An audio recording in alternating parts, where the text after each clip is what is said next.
On a appelé les chefs des grands hôtels de la ville pour venir évaluer les médias et tout. Et puis j'ai été le meilleur.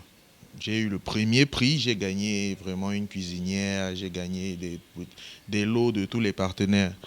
Donc ça m'a vraiment ouvert l'esprit, ça m'a fait réfléchir énormément parce que par-dessus ça, bien qu'étant le meilleur, quand je regardais mes collègues qui étaient de part et d'autre des stands là, je me rendais quand même compte que c'était moi le jongleur. Donc je n'avais pas le confort social que les autres avaient et ça m'a marqué. Je me suis dit, ok, je vais venir m'installer à Douala.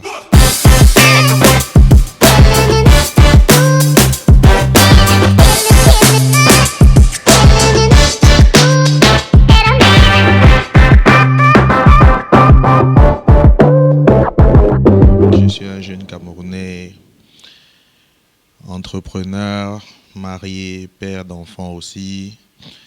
N'empêche que je suis jeune comme tout autre, du coup je sais pas, free, pas trop responsable, pas trop voyou.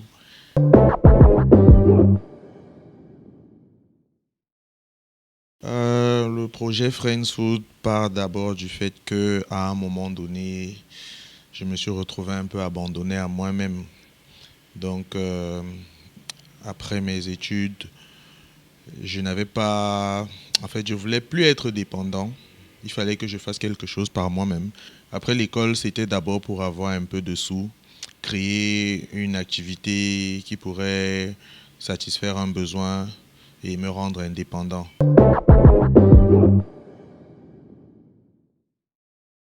Parfois, on dit qu'avant de prendre une nouvelle branche, avant de quitter une branche, il faut avoir déjà attrapé la seconde. Moi, vraiment, j'ai sauté dans le vide. J'avais encore quelques épargnes. Quand ça a commencé à diminuer, je me suis dit, bon, il faut que je crée un truc. L'idée donc était de faire dans la livraison des plats à emporter dans les bureaux sur commande. Donc c'est un peu moi qui ai initié à Yaoundé à l'époque ce concept qui est plein maintenant dans la ville et peut-être même le pays, celui de prendre les commandes et de venir donner aux clients en très personnalisé.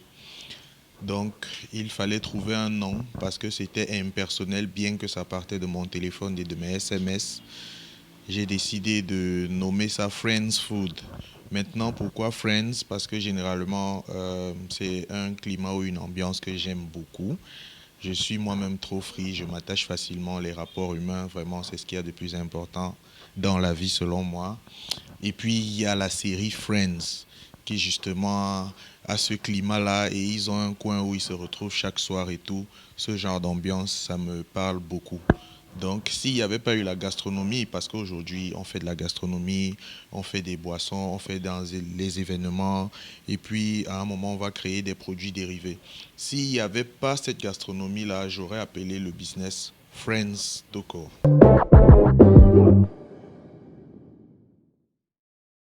Je ne dirais pas que la gastronomie est ma passion d'enfance, sincèrement. Bon, euh, j'aimais plein de trucs, hein. Je sais que j'ai toujours voulu faire un peu dans l'entertainment en général. J'aurais pu être un grand DJ. J'aime bien. J'ai toujours aimé aussi l'événementiel, organiser des trucs jusqu'à aller un jour à Ibiza. Ça, j'aime bien. Je dessinais très bien quand j'étais petit. C'était une passion que les parents ont tuée tout de suite. Donc, la gastronomie, je me retrouve vraiment dans cette branche-là parce que c'est un mystère pour moi jusqu'à ce que je sois adulte. Donc, quand j'arrive à la phase où je dois me professionnaliser en un domaine et que je vois gestion des entreprises de restauration, c'est un mystère vraiment que j'ai eu envie de percer. Et c'est comme ça que j'entre dans une école hôtelière pour ensuite aller me faire des sous. Et moi qui entre là parce que je veux m'épanouir dans quelque chose de...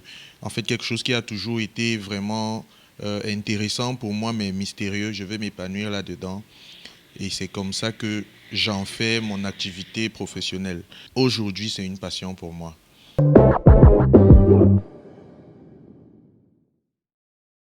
Comme la plupart des jeunes, forcément, l'accès au financement est toujours compliqué. Et puis, il faut beaucoup, comme on dit au quartier, mouiller le maillot pour attirer l'attention et faire comprendre aux gens que quelque part, tu sais ce que tu fais et tu sais ce que tu veux. Donc moi, j'ai dû vraiment, vraiment beaucoup bousculer par moi-même avant de finir par avoir la considération et le soutien de la famille.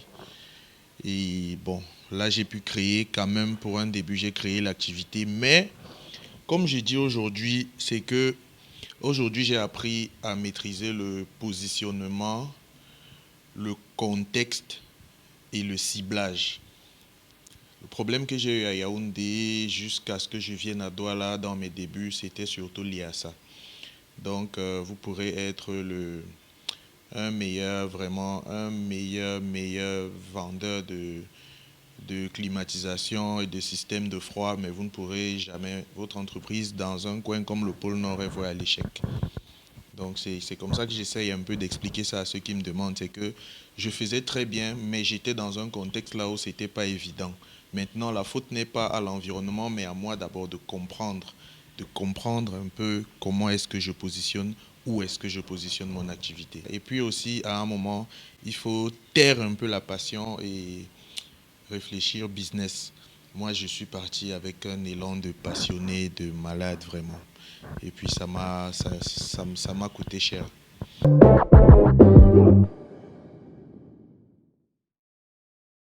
Je suis venu à Douala pour un événement. Moi, je suis passionné. En fait, dans la gastronomie, j'ai pris beaucoup de plaisir. Je suis venu à Douala en 2017 pour un événement qui était une grande première au Cameroun. C'était un festival de 10 jours axé vraiment sur la gastronomie. Le festival, c'était FestiChop. Et dans l'organisation, il y a quelqu'un qui m'avait contacté. Il m'a dit qu'on entend un peu parler de Friends Food et tout ça. Il serait bien quand même pour un truc comme ça à Douala de venir aussi montrer que ce n'est pas uniquement dans la ville, mais qu'il y a des gens qui sont venus d'ailleurs. J'ai été sceptique vraiment parce que je n'avais pas l'habitude de me déplacer comme ça pour 10 jours. Il faut vraiment avoir atteint un certain niveau en entrepreneuriat pour pouvoir se déconnecter d'une affaire qu'on gère au quotidien pendant 10 jours. À la dernière minute, je me suis dit, gars, si je ne vais pas à cet événement, c'est pour que les quilles aillent. En fait, c'est pour nous, quoi. Je n'avais jamais su que la décision d'y aller allait changer toute ma vie. Donc, je suis venu à Douala. J'ai vécu à Douala pendant mes années d'adolescence et tout, mais je n'avais jamais regardé la ville avec un regard business, en fait. Donc, pendant ces 10 jours, j'ai d'abord été le stand le plus apprécié par la communauté de Douala. J'ai fait un chiffre que je ne dirai pas ici, mais vraiment, j'ai fait en 10 jours ce qu'à Yaoundé, je n'ai pas fait peut-être en un mois, quoi. Et on a organisé un concours du meilleur restaurateur. On a pris les meilleurs chefs par stand et tout. On a appelé les chefs des grands hôtels de la ville pour venir évaluer les médias et tout. Et puis j'ai été le meilleur. J'ai eu le premier prix, j'ai gagné vraiment une cuisinière, j'ai gagné des lots de tous les partenaires. Donc ça m'a vraiment ouvert l'esprit, ça m'a fait réfléchir énormément parce que par-dessus ça, bien qu'étant le meilleur, quand je regardais mes collègues qui étaient de part et d'autre des stands là, je me rendais quand même compte que c'était moi le jongleur. Donc je n'avais pas le confort social que les autres avaient et ça m'a marqué. Je me suis dit, ok, je vais venir m'installer à Douala.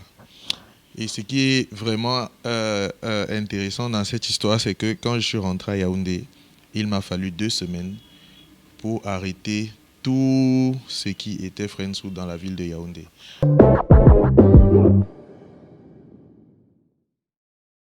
J'ai été surpris comme tout le monde, vraiment tel qu'on avait appréhendé 2020. C'était la plus grosse surprise. En fait, moi je dirais que c'était une façon pour Dieu de nous dire à nous qui croyons à un moment donné être maître de nous-mêmes qu'il est là et à tout moment tout peut basculer. Donc comme tout le monde, on a essayé de s'adapter. C'était difficile au départ. J'ai couru acheter les masques quand ça se vendait, ça que les pénuries commençaient. J'ai couru acheter les gels hydroalcooliques. J'ai donné au personnel les gants pour déjà les protéger, protéger des clients, mais rassurer aussi les clients. Le barbecue n'est pas très pratique avec les gants en plastique. Il fallait réfléchir vraiment comment adapter. Et puis on n'a pas vu venir. Il n'y a jamais vraiment eu un budget prévu, planifié pour tout ça. Mais on a tant bien que mal euh, géré. Géré. Au départ, c'était très difficile de dire aux clients que bon là, vous allez prendre uniquement à emporter parce que le restaurant à Kotor, on a enlevé toutes les chaises. Il fallait même pas que les gens s'asseyent. Et on faisait uniquement à emporter. Le restaurant de Bonamous a dit, bon, on a dit qu'on fermait à 18 h pour une activité qui démarrait à 16 h. Parce que les horaires, c'était 16 h minuit. On a dit non, désormais, c'est à 18 h tout est fermé. Donc, il fallait aussi prendre ça en compte et s'adapter maintenant à la journée. C'est le confinement qui m'a fait comprendre que je pouvais allumer le barbecue à midi. J'avais jamais vraiment vu les choses comme ça. Tellement moi j'étais dans la logique d'after work, coucher de soleil, soirée, relaxation et tout. Donc on s'est battu. C'était très très très difficile au départ, très difficile. Les clients, c'était difficile vraiment de revenir en journée, de travailler avec les gants, les masques, d'essayer de rassurer les gens parce que la phobie était vraiment au max.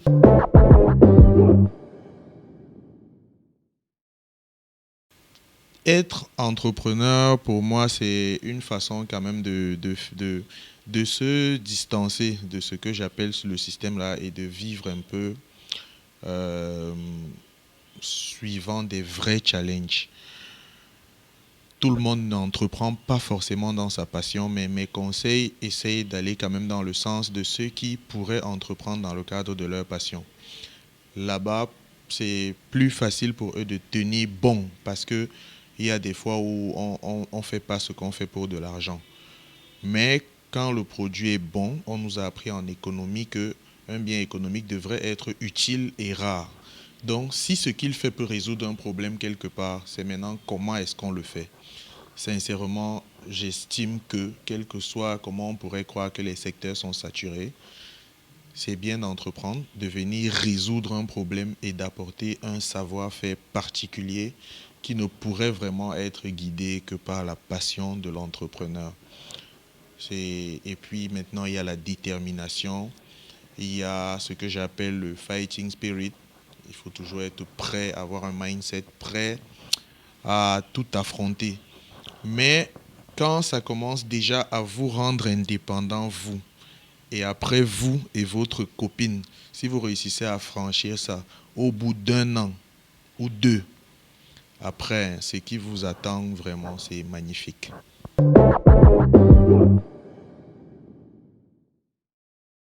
Moi, ce n'est pas une habitude, hein, c'est un état d'esprit.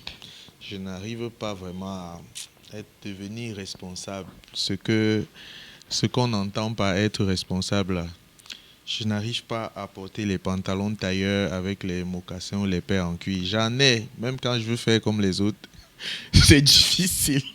Donc, c'est comme si je serais éternellement jeune, je serais éternellement enfant. Vraiment, j'apprends à ma fille à jouer Tomb Raider sur la PlayStation parce que je voudrais qu'on développe,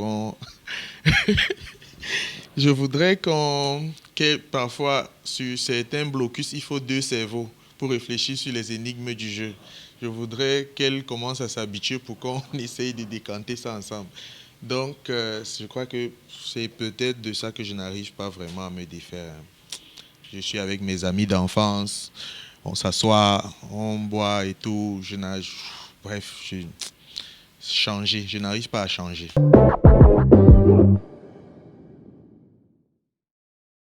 Je suis BHB quand même. Je suis BHB. Le BHB n'a jamais changé. C'est le même depuis toujours. Et vraiment, le contexte même dans lequel on le mange, on s'assoit, c'est impeccable. En fait, la façon dont on a conservé cette idée-là, c'est bien. Par contre, le pain haricot que j'aimais, il y a déjà trop de variantes. On me fait le pain haricot, il y a la viande dedans. Je ne comprends pas d'où sort la viande. C'est un classique. On fait le pain haricot avec la sauce tomate. Comment la sauce tomate dans le pain? Car le pain jazz, c'est le pain jazz. Limite, c'est l'oignon et le piment.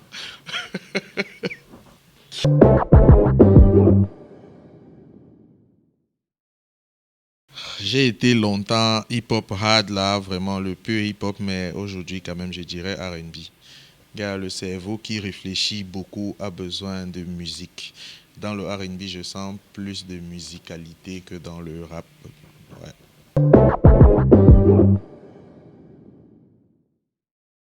Avant, je n'avais pas de problème de recettes de cuisine qu'on partage. Je disais toujours que si on cachait les recettes, les livres ne sortiraient pas. Mais vraiment, l'ampleur de cette question liée à cette sauce-là, en fait, j'ai tellement de clones actuellement dans la ville. Et on dit que la seule chose qui maintient un peu l'authenticité au niveau de la bouffe même, c'est que Friendswood a une sauce assez particulière. Moi, comprenez-moi si je ne peux plus donner, si je peux plus donner ça comme ça, en fait.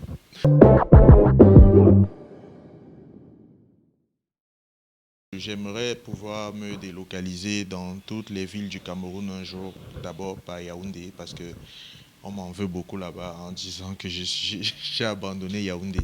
Mais sinon, c'est porter la marque Friends Food vraiment au même rang que les McDonald's. Un vrai label venu d'Afrique. Un vrai label venu d'Afrique.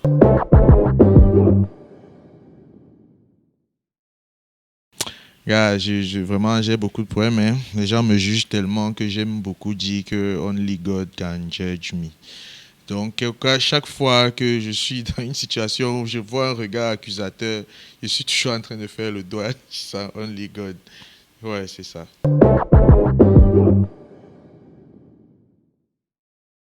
Vous avez Brice, hein, moi, on m'a souvent invité vraiment dans des très gros labels, mais j'ai pas toujours trouvé les installations que je trouve ici.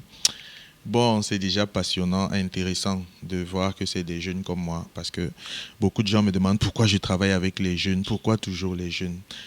Moi, vraiment big up à la chaîne. Je suis énormément surpris parce que je retrouve ici. Et puis le côté free, vraiment on se ressemble, on est des friends.